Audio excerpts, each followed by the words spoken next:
The mid-afternoon sun bore down on the dusty roadside gas station, casting long shadows across the parking lot.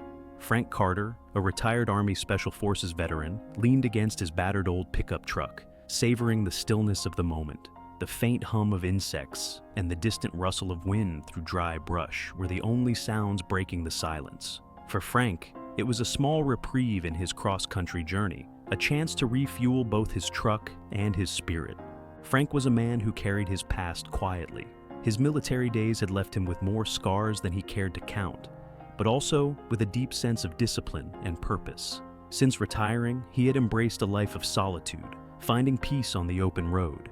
His pickup truck, loaded with a few essentials, was his home away from home. The world he once fought to protect had become both his escape and his sanctuary. The gas station was nearly empty, save for an attendant inside and a lone sedan parked by the air pump. Frank had just finished filling his tank and stepped inside to grab a cup of coffee when he heard the distant rumble of engines. The sound grew louder, a telltale sign of trouble approaching. Moments later, a group of bikers rolled into the lot, their motorcycles roaring like thunder. The Steel Reapers, a notorious local biker gang, were hard to miss. Clad in leather jackets adorned with skull insignias, they exuded a menacing energy as they parked in a row, effectively blocking the exit. Their leader, Mac Mad Dog Riley, dismounted first, his confident swagger making it clear he was in charge. The other bikers followed, their laughter coarse and mocking as they scanned the lot for entertainment. Frank paid them little attention, walking back to his truck with his steaming cup of coffee. But Mac noticed him and saw what he thought was an easy target, a quiet older man with a worn-out truck and no apparent backup. Mac gestured toward Frank, grinning. "Hey, Grandpa, nice truck. What junkyard you find that in?" The others laughed as they surrounded Frank's vehicle. One of them, a wiry man with tattoos crawling up his neck, leaned against the hood. "Bet it's held together with duct tape." Frank didn't respond. He placed his coffee carefully on the truck bed and turned to face the gang, his expression calm but unyielding. "Step away from the truck," he said, his voice low and firm. Mac's grin widened. "Or what?" Frank's eyes narrowed, his posture straightening ever so slightly. They didn't know it yet, but they had just messed with the wrong man. Mac Mad Dog. Riley stepped forward, his boots crunching on the gravel as he closed the distance between himself and Frank. The other bikers snickered, egging him on. "You're a tough guy, huh? What? You think you're gonna make us leave?" Mac's voice dripped with mockery. Frank stood still, his eyes unwavering. He'd seen tougher threats in his lifetime, dealt with them all, and survived. But something about the gang's cocky behavior stirred a quiet anger deep inside him. He had spent his military career working alongside comrades who respected discipline and boundaries, values that these bikers seemed to have abandoned long ago. The thought of them disrespecting his space, his truck, his hard-earned peace, was more than he could tolerate. "Step away from the truck," Frank repeated, his voice colder now, the calmness in it a warning. "You're not gonna like what happens if you don't." Mac's grin faltered slightly. He was used to intimidating people, especially those who were older or seemed weaker. But there was something about Frank's stillness that made him uneasy. The old man wasn't flinching, wasn't backing down. It wasn't the reaction Mac expected from someone he had pegged as easy prey. "Well, I guess you don't get the message the easy way," Mac sneered, his hand reaching for the switchblade in his pocket. "Let's see if we can make you understand it better." With a flick of his wrist, the blade snapped open, its sharp edge glinting under the harsh sunlight. He lunged forward, aiming for Frank's side. The bikers behind him cheered, drunk on adrenaline and their own bravado. But Frank was faster. In one fluid motion, he sidestepped Mac's attack, grabbed the biker's wrist, and twisted, forcing the blade to fall harmlessly to the ground. The bikers froze for a second, stunned by Frank's speed and skill. Mac howled in pain, but Frank didn't let go. He twisted Mac's arm further, bringing the gang leader to his knees. Frank leaned in close, his voice a harsh whisper. "I warned you." Before Mac could retaliate, Frank shoved him away, sending him sprawling onto the ground. He was quick to recover, but the damage had already been done. Frank hadn't just disarmed him, he'd humiliated him in front of his gang. The bikers looked to Mac for guidance, but he was momentarily disoriented, unsure of how to regain control of the situation. Frank didn't wait for them to regroup. He stepped back, turning slightly toward the others. "I said, step away from my truck," he said again, this time addressing the rest of the bikers. "This is your last warning." The bikers, some of them slowly reaching for weapons, exchanged glances. They hadn't expected this. Their leader was on the ground, struggling to get back on his feet, and this older man had effortlessly taken him down. Some of the bikers seemed to be questioning their next move, but Rex, a particularly aggressive member known for his short fuse, stepped forward with a malicious grin. "You've made a big mistake, old man," Rex spat, pulling out a chain. "Time to learn some respect." He swung the chain in the air, aiming to strike Frank. But Frank, whose senses were sharp from years of combat, saw the move coming. He ducked, letting the chain whip past his face. With a quick move, he grabbed Rex's wrist, using the biker's own momentum against him. Rex lost his balance, and Frank pulled him in close, slamming the biker's face into the truck's hood. The sound of flesh meeting metal echoed through the lot. The remaining bikers hesitated, unsure whether to attack or back off. Frank, now standing tall, wiped his hands on his jeans and looked at the group. His breathing was steady, controlled. "I don't want trouble, but if you're gonna keep pushing, you won't like what happens next." At that moment, Mac, furious and humiliated, managed to stand up. His face was red with rage, his nostrils flaring. "You think you're tough, huh?"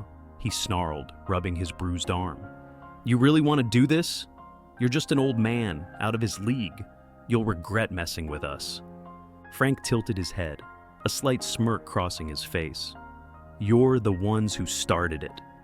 With that, the bikers began to advance, but the tables had already turned. They were no longer the aggressors. They were the ones on the defensive. Frank's calm demeanor, the control he exhibited during the fight, had thrown them off balance. He moved with precision, avoiding their attacks and dismantling their efforts one by one.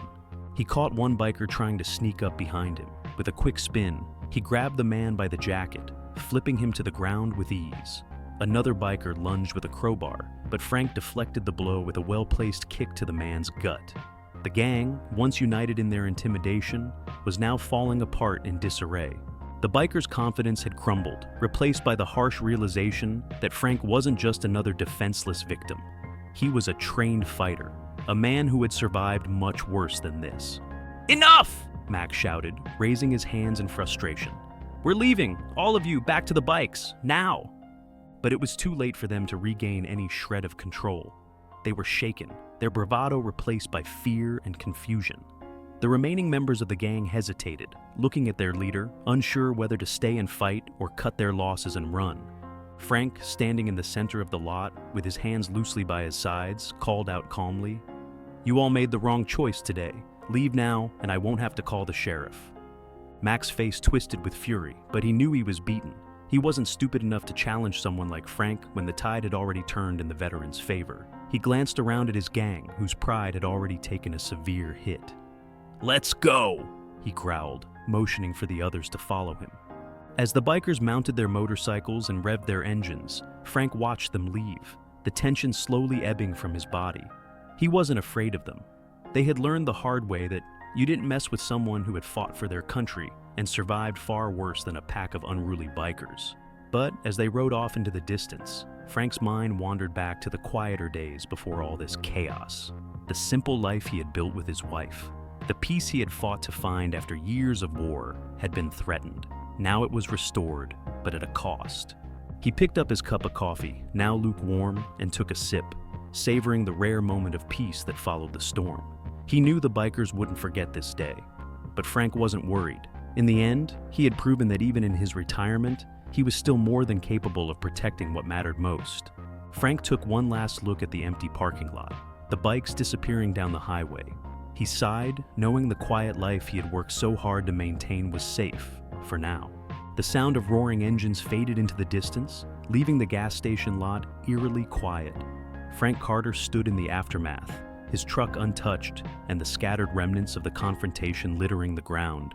A discarded switchblade, a broken coffee cup, and the faint impressions of scuffed boots on the gravel. For a moment, he let out a breath he hadn't realized he'd been holding. The dust settled, but his thoughts didn't. Frank turned back to his truck, brushing off the hood where one of the bikers had leaned. The marks were superficial, nothing a bit of elbow grease couldn't fix.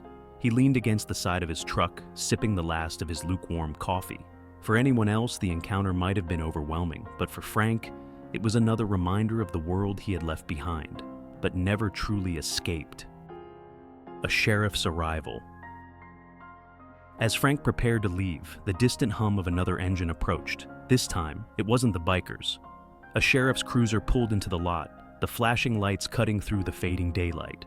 The officer stepped out, a burly man with a weathered face and a cautious expression. "Evening," the sheriff said, his eyes scanning the scene. "Heard about some trouble here. A passerby called it in." Frank gave a slight nod, placing his coffee cup on the truck bed. "It's sorted now." The sheriff raised an eyebrow, his gaze falling on the scattered evidence of the scuffle. "Sorted, huh? Looks like it was more than a chat." Frank's calm demeanor didn't waver. "Bikers showed up looking for trouble. They left without it." The sheriff studied Frank for a moment, then let out a chuckle. "You're lucky they didn't bring backup." Frank's eyes met his, a faint smirk tugging at the corner of his lips. "They're lucky I didn't need any." The sheriff's expression softened, his respect for the veteran evident. "Well, if they come back, give us a call, though something tells me they won't be eager to." Moving forward. As the sheriff drove away, Frank climbed back into his truck, the hum of the engine a comforting reminder of his next destination. The open road called to him, a symbol of the freedom he had fought to protect. He adjusted the rearview mirror, catching one last glimpse of the gas station disappearing in the distance. Frank knew the bikers wouldn't forget what happened. Their bruised egos might bring them back someday, but he wasn't concerned. He'd faced far worse and survived. What mattered now was moving forward, 1 mile at a time, savoring the peace he'd earned while staying ready for whatever came next. As he merged onto the highway, the setting sun bathed the landscape in gold. Frank sipped his coffee and smirked. Some lessons were hard-earned, and the Steel Reapers had just learned theirs. Never mess with the wrong man.